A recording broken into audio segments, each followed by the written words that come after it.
Welcome, everybody. Welcome to our plastics journey. Welcome to BASF at K 2025. You found us. Congratulations. Now let's find the future together. And together this morning for our very first plastic dialogue means together with Marco Werth.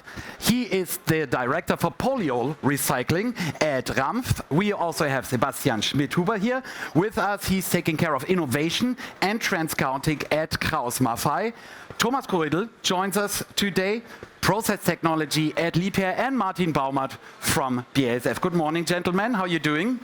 Doing good. Fine, good. Great. Fantastic. So let's dive right into it. One thing is pretty clear. Normally, you should not recycle what was in your fridge and already landed in the trash.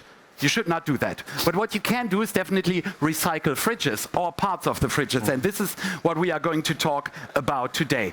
Martin, tell us a little bit about the vision behind it, the project, how it came together. PU recycling for fridge insulation. Yeah, thanks, Richard, for this question. And actually, BASF, we are on a journey, and we call it plastics journey, as you mentioned.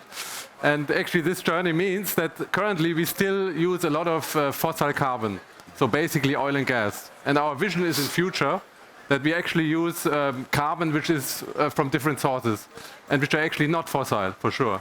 So basically, we want to keep the carbon in the loop.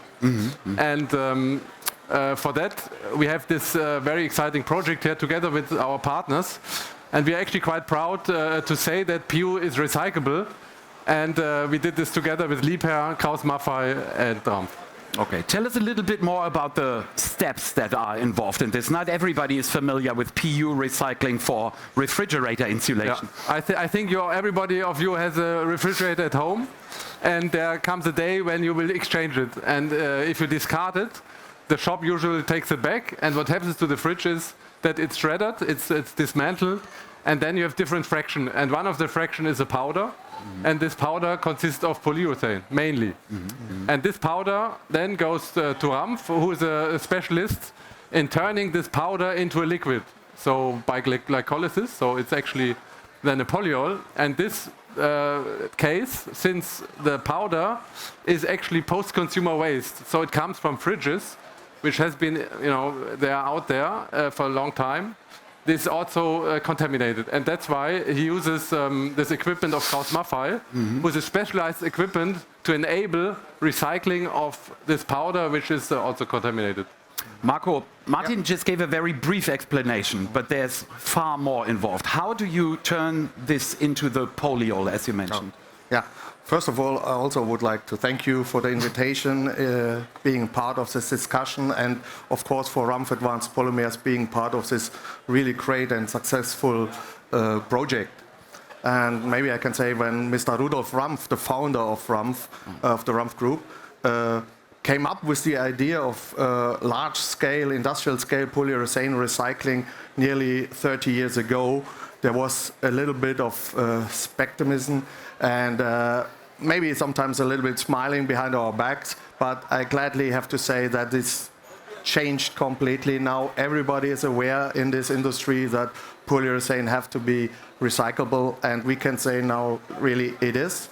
So for our processes, we're mainly using solvolysis processes like glycolysis, what Martin mentioned, or polyolysis, acidolysis, and these in this case, in this refrigerator scenario, we especially used a kind of modified and optimized glycolysis process to turn or split free the basic polyol from this polyurethane waste. And what is special in this process, we can do it as a kind of tailor-made to create this polyol that is best sufficient for using again at the BASF, making a new system for making a system for foaming refrigerators. So the main advantage, as I understand, is that this is perfectly designed to be used again in the same application. Yes, for sure. Okay. I have one more question for you. You said 30 years ago the idea was born, so to say, and the perception has changed completely. When did that happen, from your perspective? I think, recycling of polyurethane is known. So a lot of these processes are known.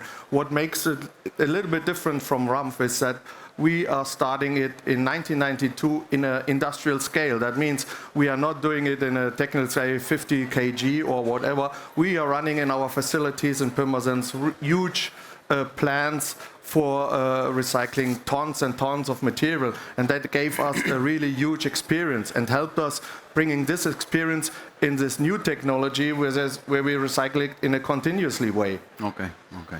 Sebastian, what role does KraussMaffei play in this whole symphony? Yeah, well, KraussMaffei basically plays a dual role. Two of our divisions are involved in this project. One, of course, our extrusion division.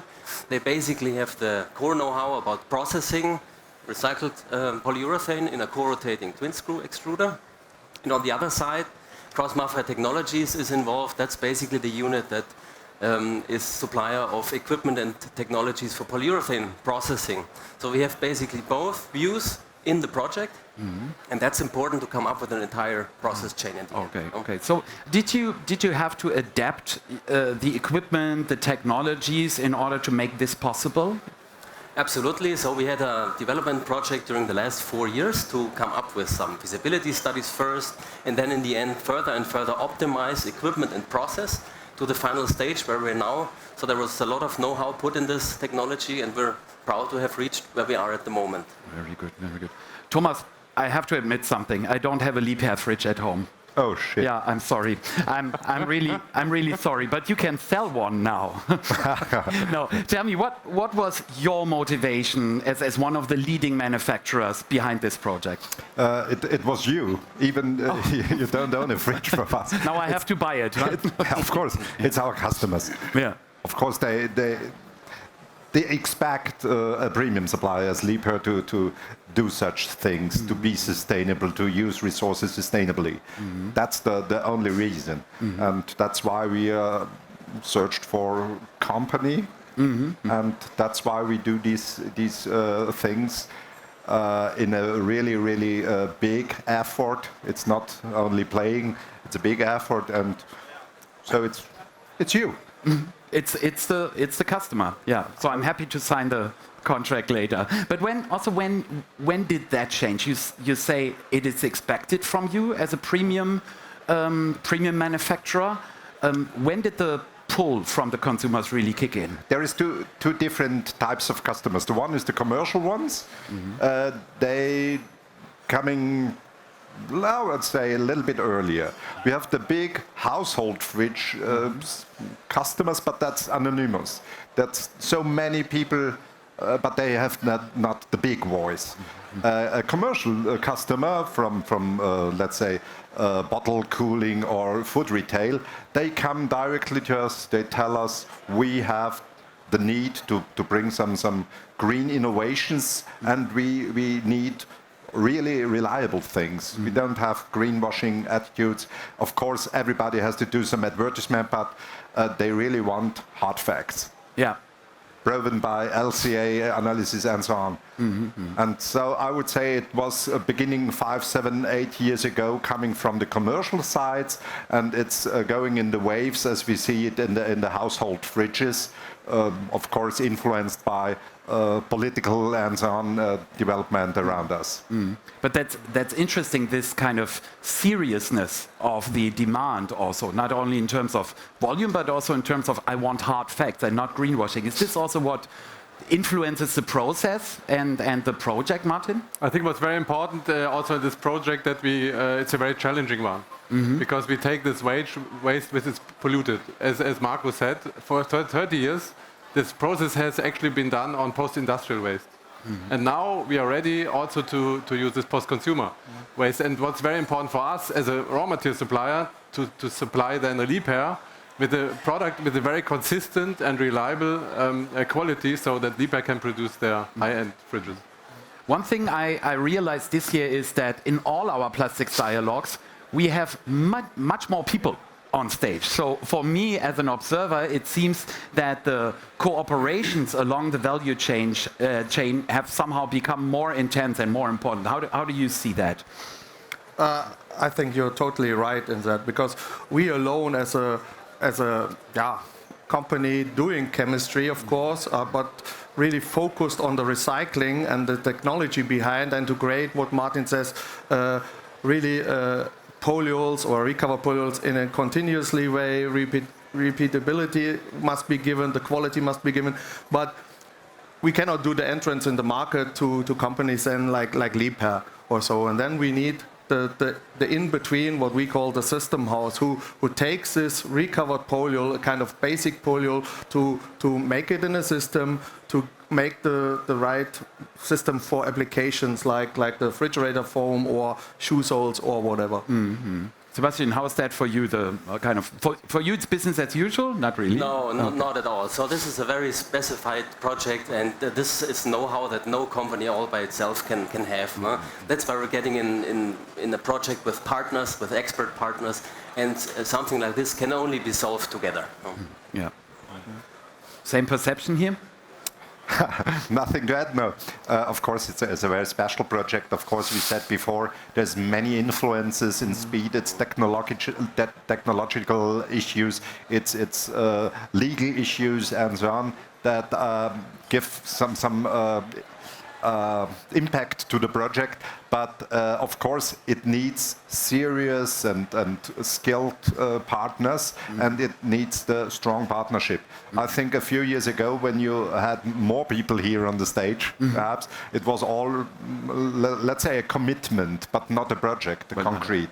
Yeah. It was more talking about, yes, we want to go the same direction, but now we are talking about concrete topics, and here you always have the machine, the basic chemistry, then the tailor-made system for us, and we are let's say, we keep it all together, because we produce the fridge, and when it comes back, we need it again, the material. So we built the foreign thesis around this. Absolutely, absolutely. Martin, especially in times of, let's say, also economic pressure, how challenging is it to have this endurance for those projects, to really stick to it and bring it to the end?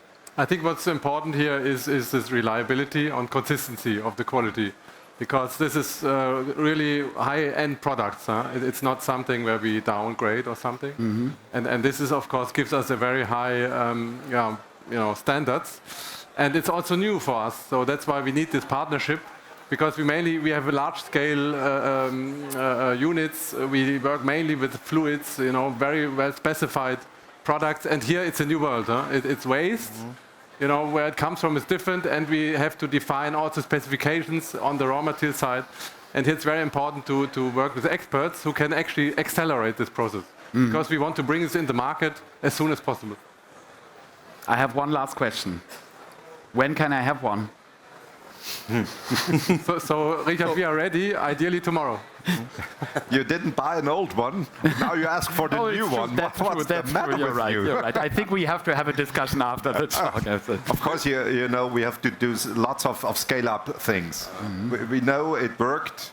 You have done in your labs, we have done in the labs. That's all okay. We have done in the technicum, the next step, but we need to scale up. And that has to be done, and that is influenced by not only by us and the technical things. Yeah, of course. We're working on it. So it will take a little more. We need some more investigations, but we're working on it. Yeah. From my side, I can say we are ready.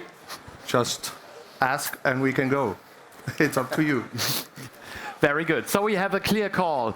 Thank you very much for joining us for our very first plastic dialogue. Today we talked about PU insulation for refrigerators. We're going to be back in an hour, and the four gentlemen are going to be here with us today, a couple of minutes around the stage. So if you have any questions, remarks, or if you want to buy a fridge, just stay here. Thanks for joining. See you later.